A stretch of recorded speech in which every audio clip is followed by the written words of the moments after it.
Hey, what's up, everybody? HTG Brian back with some more Funko Fusion. Next up, we got Jurassic World, Level 3, Giga Bites Fun Play. That's right, we're going to ring off all those collectibles scattered throughout and get that 25,000 vinyl for that tube at the end of the level. No trophy achievements found in this video, but we do have quick links down below that'll jump you to the specific items in need. And it'll actually come in quite handy later when we get to that T-Rex boss battle, and it goes on forever. So you can use those to go ahead and skip to the next item.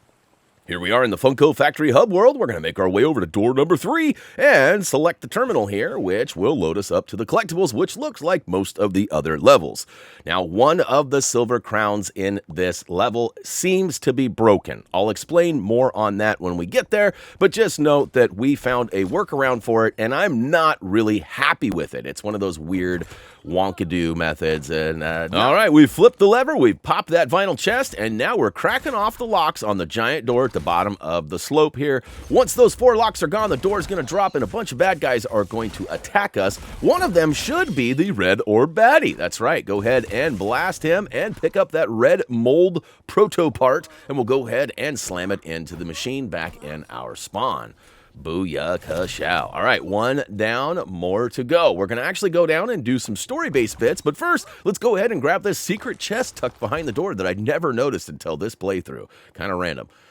Battery on the ground, we'll go ahead and pick it up, slam it in the old charger. Once it's pumped up, we'll go ahead and slam it in the terminal behind us, giving us access to the second half of the map. You'd be surprised how many collectibles are actually over on that side, and there's a few at the end, stragglers we'll call them, but we'll go ahead and get them all for you. Now, again, quick reminder, we do have quick links. If, in fact, you've already gotten some of these things, feel free to jump ahead. We've done a pretty good job of documenting all of the things that are relevant, even the story-based bits, which has not always been a thing in the free play and fun play videos as we move forward. In the far corner of the newly found room, we're actually going to take note of a tube that is literally just a raptor dispenser here. We're going to go ahead and pull some fire over at them and take them out one by one. And look at that. In the corner, we've got the amber fossil. We'll go ahead and add that to the list. Thank you very much. All right, you probably noticed those yellow arrows on the ground for number 5, the old teleports, the spatial jumps, the blinks, whichever you want to call them. We're going to need to swap on over to number 5 and teleport through that wall there, which is going to give us access to a new room. This is actually the room where the part is broken. Here, let me explain. We've teleported through the wall here. We're going to flip that gate open to get easy access back. Inside here, we've got some more spatial jump arrows on the ground. We're actually going to use them to get up and do the 4 levers. In fact, you got one right up above us, one next to us, one up on the high right, and one on that rock there. Simply flip the lever and spatial jump by pressing the icon indicated. Jump up, quickly flip the lever up there, slam down, and find the spatial jump pad there. We can go ahead and teleport all the way to the top right side, flip the switch, and run all the way back to the far end and drop down onto this rock area where the final switch will be. Now, I almost botched that jump, but good thing they had enough time to go ahead and get it right. Once you get all 4 of those in the time allotted, it will crack that chest open.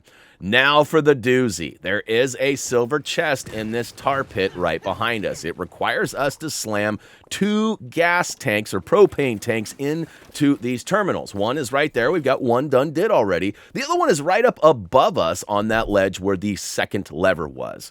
So Doug found this method over here where we grab a couple of jump pads and we'll place one down right below the rocky area where we got the final lever. And then we're actually going to craft another one and move it right back over using the first one to get up on top.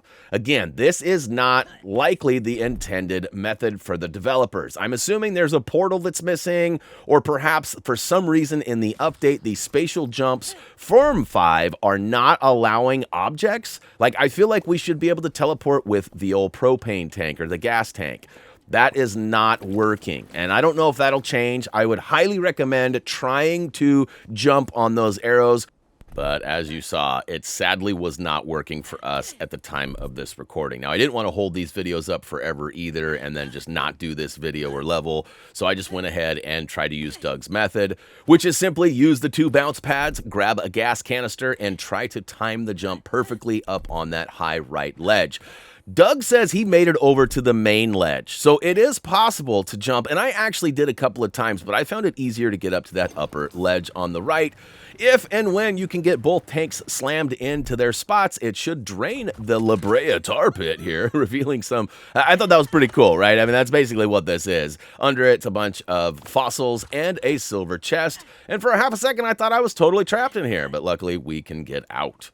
All right, now we're making our way back into the main room here. We're going to switch on over to Freddy. We need that groovy gun to take out that cosmic vinyl on the doorway there. So that's going to actually give us silver crown number 3. So there's a question for you. Would you consider shooting this door and cracking this chest a puzzle chest or a find and open chest? In a way, it's sort of a find and open, because there it is, we just need to open it. But there's also that puzzle door on the front side sort of blocking us, requiring us a character that is probably late game. So I'm going to go ahead and label that a puzzle. You tell me what you think, though, down below in the comments. All right, we're going to go ahead and grab the old bounce pad and move it over so we can get up to that ledge up above on the other side. Smash the boxes, revealing a silver chest. And look at that, we've got crown number 4. Woo to the hoo-hoo. All right, up on this same area, we're going to find ourselves a battery in need of some charge. We'll go ahead and grab that and drop down and make your way back through the flaming hallway here, which, whoopsie, I got a little bit excited there and went too far too fast. Watch that face, it's a melty. We'll go ahead and get through and put it in the charger, and then we're actually going to go ahead and, instead of going right back to use the charged battery, we're going to get the wheel that also needs the battery. We figured this would be better than going and taking the battery all the way back into the room we just got it from, and then back this way to slam it into this terminal, because that's what would need to happen. So we're going to go ahead and handle this first. As soon as you place the battery in the terminal, it should open the door and spawn a bunch of bad guys, including a Dino at the end of the hallway. I'm going to try to use the environment as much as possible here and take out all the bad guys until it's just a one-on-one scenario. Now, I have noticed that since the last update, this guy takes like literally 1,000 damage. I don't think any of the other Dilophosaurs took this much damage. I'm doing 40s and 50s galore. Look at all that. I mean, 1,000 may even be on the short side. I didn't do the math, so it may be on the high side too, but it felt like a lot. So go ahead and drain him by watching that text go from white to orange to red, and eventually it'll reveal the chest, and you can grab the old wheel and take it back. We're going to slam it into place and spin to win as well. So we only have one left, which is actually in the room we're heading to right now. So we're trying to be as efficient as possible with our pathway here, and hopefully you guys will appreciate and hopefully even agree that we were efficient. So, all right, back to the flaming hallway. This time we've got the battery in tow with charge. So that's the big key difference. Once we get into the room, we're actually going to have to plop it right in front of us and grab that bounce pad one more time. Gotta love the hoverboard too, right? Freddy's, my bad. Freddy's hoverboard. Forgot the F. All right, go ahead and boing up top, slam it in, and it should give us power to the old green proto chest. Once you crack that open, it should give us access to the part, and luckily for us, there is a green mold machine right in this same room. So go ahead and slam dunker. And woo to the hoo-hoo-hoo. That's 3 proto parts now for that soda.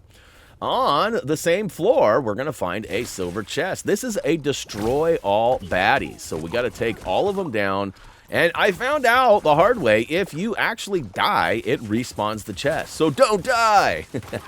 I didn't do it right now, but I did in one of the scouting runs. I got a little bit lazy on watching my health bar, and unfortunately they took it a little too far and depleted my meter. So, all right, we got them all done did. We'll go ahead and crack the chest open, collect crown number 5, and now we just need to make sure we didn't miss any vinyl.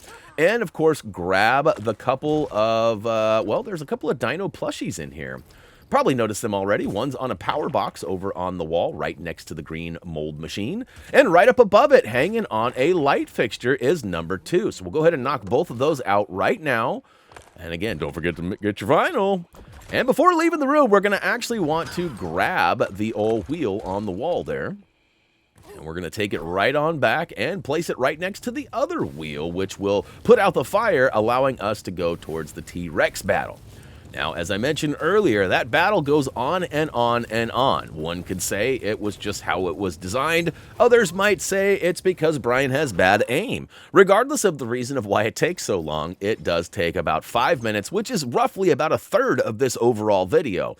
There are no collectibles that happen during that boss battle, so if you are really just looking for the collectibles, feel free to use those quick links to go towards the next Dino parts, which should be next on the list. All right, as we come down the slope there, you might notice there is a chest on the right-hand side. Now, I have believed that chest to be pointless and sort of a tease, as you can't get it as the cutscene triggers, and we've removed that, obviously, but then it just dumps you into this battle. But I found out you can actually retreat up that same pathway once this boss battle is done and crack open that chest, so there is vinyl to be had there. I'm pretty excited to tell you that, as I am trying to really distract you from my bad aim on hitting those eyes. Part of me would like to blame it on the gun's trajectory. As you can see, where my reticle is and where the bullets are hitting are not the same. I'm trying to put my reticle right on his eyes, but then it's like hitting his cheekbone. So you gotta like raise the roof above his head, and it's just weird. However, I did find that this gun seemed to be maybe a little bit more damaging than, say, Kayla's machine gun? I don't know, like there's more bullets in the machine gun, and maybe that's the whole thing. Maybe it's just all damage rated or damage approved, so like each clip can do 250 damage if successfully hit or something like that. I don't know. More bullets, less damage, or more damage, less bullets. I don't know what I'm even saying right now, so just distracting you again. But one thing I did find is when you crack one of the eyes and you try to spin or roll around to the other eye, the best course of action here is to actually just stand still and let him do the ground stomp and jump over it. Because look, I'm just running and running and running and running and running, and then I let him ground pound, and he sort of gets into that low stance where he's not moving, and that gives you a good opportunity to shoot him right in the eye. So again, I'm going to show you here. I'm going to keep rolling, keep rolling, keep rolling, and then I stop. I'm like, wait a minute. Boom! He slams. He goes into that crouch position. I get a few cheap shots in, and booyaka shell. Belly is shown. Ooh, what's a belly scratch? It looks like the T-Rex does. I know that my D-Rex doesn't love belly rubs. He is like he doesn't like being on his back. He's, you know, kind of like cats and stuff. He doesn't really, I don't know. Anyways. All right, we got one more round of this, I do believe, and luckily for me, these little baddies are kind of running right in my pathway, making it pretty easy to take them down. Once we get that meter depleted, it will eventually give us access to the rest of the collectibles. In this little courtyard here, we have the 3 remaining Dino plushies. We also have the Foxxo body part, and of course a bunch of vinyl as well, and even a free soda. And you know me, I always take advantage of that free soda. So we're getting pretty good with that too. We got 7 in the can, quite literally. And we'll keep on stacking those up as the missions go on, as we don't find ourselves using them a whole lot. Like they do get used, but I find that I like the actual the 1 liters is what I've been calling them, the plastic bottles, because they have a full health versus the cans having like a shimmy health replacement. All right, so popped his eyes out again. We'll go ahead and give him the old belly rubs, and it's just like, again, the trajectory of this gun is kind of hard to figure out, and I don't know if I'm just hitting the wrong spots or what's going on, but we are in the final section of it where he's just going to keep crying his eyes out. I'm noticing my health's a little low, and I was just bragging about not dying or needing to use drinky poos very much, so I better go get that heart level up, and I did. Taking out a few raptors along the way as I backpedal, trying to get through to the belly again. And this is where it gets weird. So in my scouting run on PC, the behavior of the T-Rex was very different. He actually sort of stayed in what I would consider a glitched state, where he was standing up with his hands like raising the roof up in the air. So I had access to his belly the whole time. It went way faster. Bad guys didn't attack me. So there's definitely some differences between the PC and the PS5 versions. For example, when I had that issue earlier with the silver chest and not being able to get that gas canister up on that ledge, I found another way using Scott Pilgrim, a guitar amp, and basically the same setup with the bounce pads. But there was a ledge I could get up onto, and I couldn't do it on the PS5. It was like an invisible wall. So again, differences. Beware too that you gotta wait till that T-Rex fully materializes or dematerializes before you can actually move forward and not take damage. All right, slam the fun key in. We skipped right over the cutscene there, and as soon as we gain control, we're looking right at one of the Dino plushies. So we'll take out number 3, and above the doorway that we entered this area is going to be plushie number 4, and right above the final chest over here where we're going to collect is number 5. So all 5 of those should be done. I think you can go all the way back now that that door is open, but I did not try and verify that. In the far corner, just to the left of that silver chest, is going to be the Foxxo body part. And before moving on, I do recommend collecting as much vinyl as possible, as we do have the tube we have to submit 25,000 to. At least it was 25K at the recording of this video. Now, I mentioned that because we've seen multiple different versions. I'm pretty sure when I recorded the story, it was a different version than when Doug wrote the guide. And now that I'm playing, it's a different version than what Doug wrote the guide as. So we've seen a couple of changes, and it may change, and I apologize. There's not a whole lot I can do other than wait until they're completely polished, and that would be too long down the road. Grab your free soda before moving into the final hallway here, and of course, cash in some of your vinyl and get that silver crown number 7. And on the way down the hallway, let's take note of this spatial jump or teleport arrows on the ground here. And we're going to switch back over to number 5 because we're going to teleport in there and smash that KFC bucket. Now, Dougie says that you can actually smash that from the outside. A ground pound from the other side of the glass should get it done. But he also noted that you might need Scott Pilgrim's amp to break the glass. So they've completely changed that. And, you know, whichever way you get it is up to you. But, guys, that is going to do it for Level 3 Giga Bites Fun Play. We officially got all of those collectibles, and, of course, we're going to return to the factory and go line up for our next mission, which will be in the Funko Factory Hub World for Jurassic World, and we're going to be looking at door number 4. So we are basically almost done with this first world, which, you know, it feels pretty good. We had a little bit of a break between story and fun play due to some real life stuff slowing Dougie down on the guide, but we are officially back at it now and ready to take on the worlds. Hey guys, that's going to go ahead and do it for this one. Check us out on social media if you have not already. We got the trophy achievement guide for this and more over at HappyThumbsGaming.com. We'd love to see you there. That's going to do it for me though. As always, until next time.